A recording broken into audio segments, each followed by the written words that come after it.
I greet all of you, ladies and gentlemen, this evening. Good evening. I'm honored to address this dinner tonight, as I believe in the work that Infrastructure South Africa has done over the past years. I wish to welcome all those who are here this evening, but especially those who come outside of our country, who came to participate in this symposium. You are most welcome in our country, and I hope that you will enjoy the hospitality that our nation has to offer.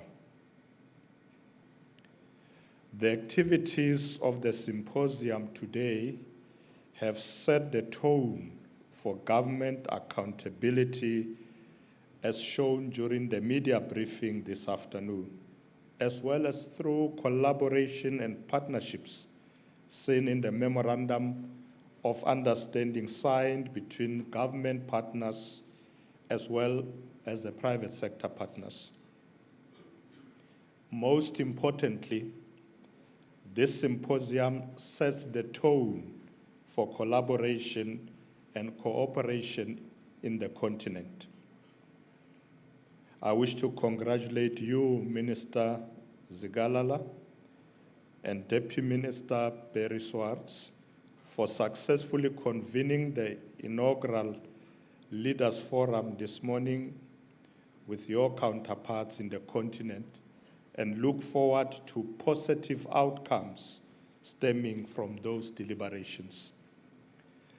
As we gather this evening ahead of the final Sustainable Infrastructure Development Symposium of South Africa in the 6th administration, it is important that we do not only take stock of the successes of the infrastructure investment plan as adopted by the Cabinet in 2020, but that we also look to the future with optimism for infrastructure-led economic growth and prosperity.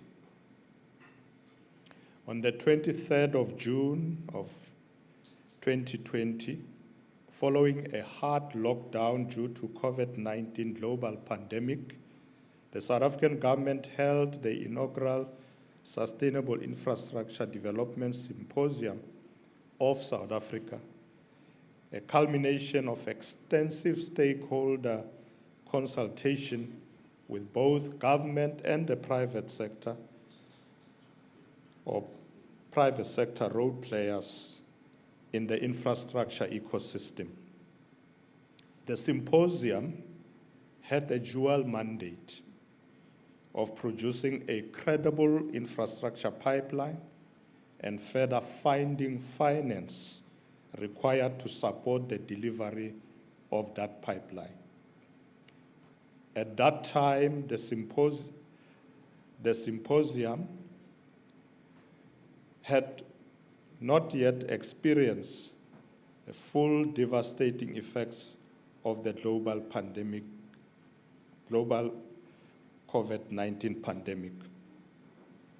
In the month that followed, it became clear that the country would need a decisive and aggressive plan to set the ball rolling for economic recovery, hence the establishment of the Economic Recovery and Reconstruction Plan that the President announced, which has its center in the delivery of quality infrastructure.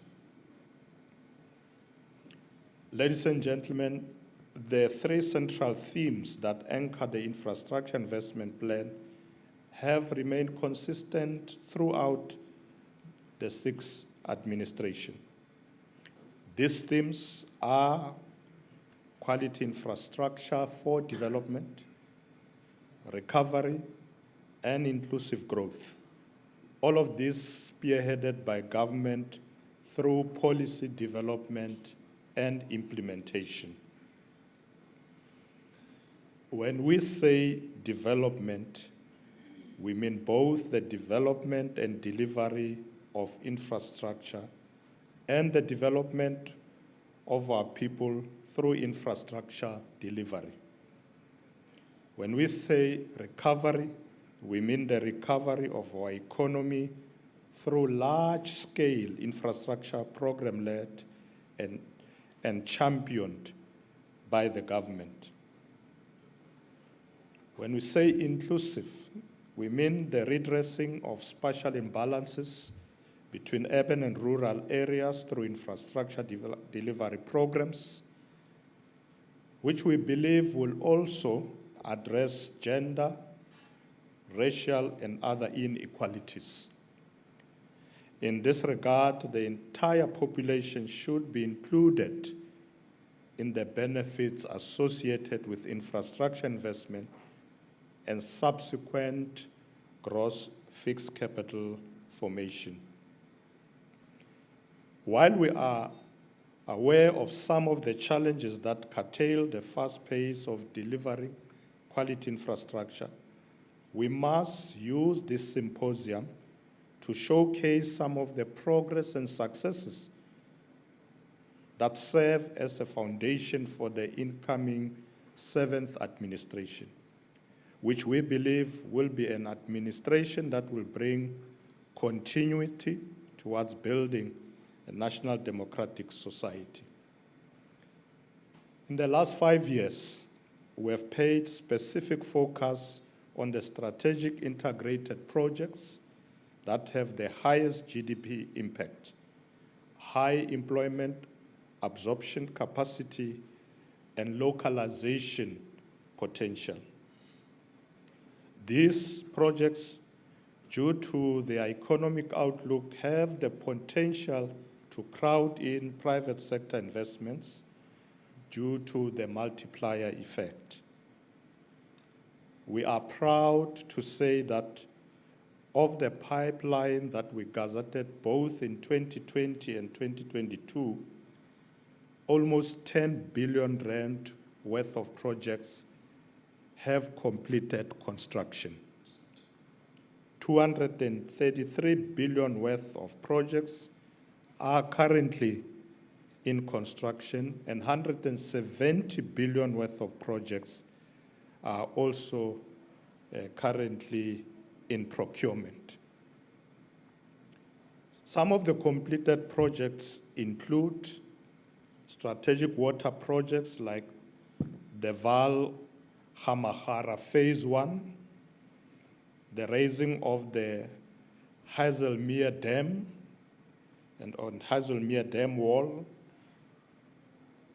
students' accommodation across different universities, transport projects like the Musina Ring Road, national routes, as well as human settlement projects that would include social housing in many of our provinces. Of much significance is the work done within the energy portfolio of projects. The energy project pipeline comprises more than 100 projects amounting to about 240 billion rand. Some of these projects have a value of over 100 billion rands, and these projects span transmission, gas, renewables, and green hydrogen. Ladies and gentlemen, we have also noted the gap in the readiness and preparedness of projects for the market.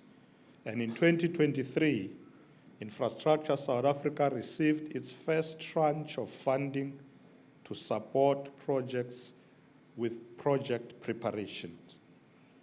This has proven itself a game changer, as some of the projects show great potential but do not always have the fiscal allocation for technical support, legal support, or even capacity building. The project preparation funding allows Infrastructure South Africa to support projects that otherwise would stay dormant for many years.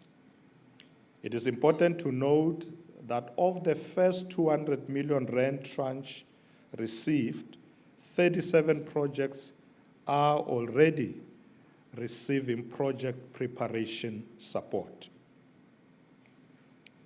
This sixth administration has paid specific attention to unlocking regulatory impediments that hinder projects from going into construction sooner. Through the coordination and support of various departments and government stakeholders, Infrastructure South Africa has unblocked 195 permits for 47 projects.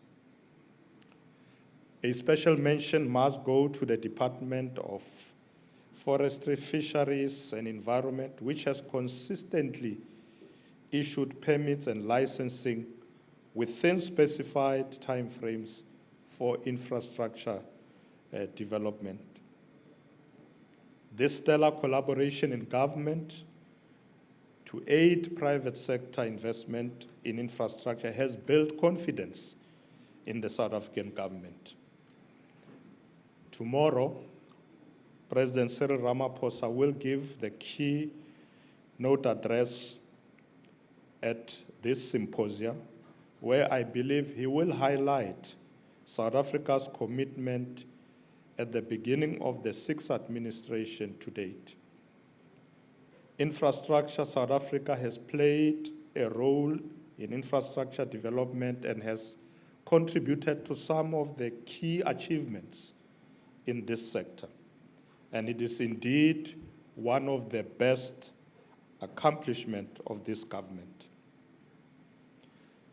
Ladies and gentlemen, we look forward to the launch of the construction book, which is a repository of projects going into procurement or construction in the 2024-2025 financial year.